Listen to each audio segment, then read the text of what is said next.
Then Pharisees and scribes came to Jesus from Jerusalem, saying, "Why do your disciples disobey the tradition of the elders? For they don't wash their hands when they eat bread." He answered them, "Why do you also disobey the commandment of God because of your tradition? For God commanded, 'Honor your father and your mother,' and he who speaks evil of father or mother, let him be put to death. But you say whoever may tell his father or his mother, 'Whatever help you might otherwise have gotten from me is a gift devoted to God,' he shall not honor his father or mother. You have made the commandment of God void because of your tradition. You hypocrites! Well did Isaiah prophesy of you, saying, 'These people draw near to me with their mouth and honor me with their lips, but their heart is far from me. And in vain do they worship me, teaching as doctrine rules made by men.'" He summoned the multitude and said to them, "Hear and understand.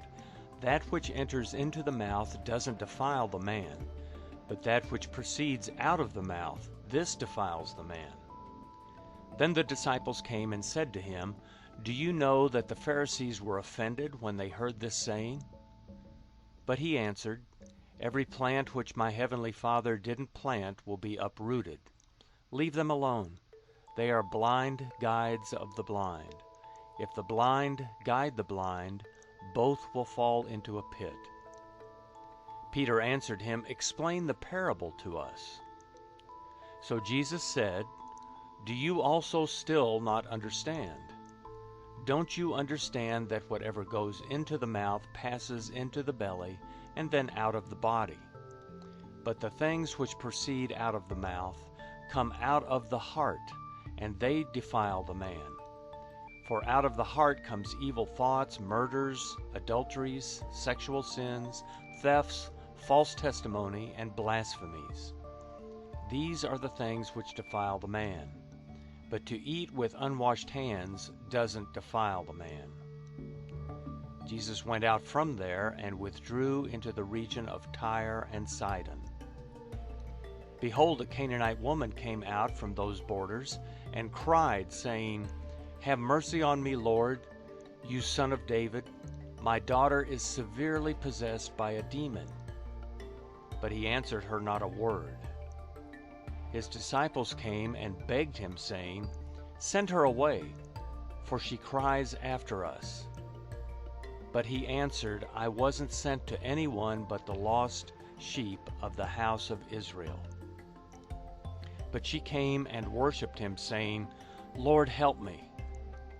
But he answered, "It is not appropriate to take the children's bread and throw it to the dogs."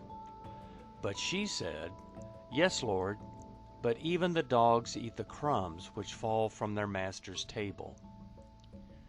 Then Jesus answered her, "Woman, great is your faith. Be it done to you even as you desire." And her daughter was healed from that hour. Jesus departed there and came near to the Sea of Galilee, and he went up into the mountain and sat there.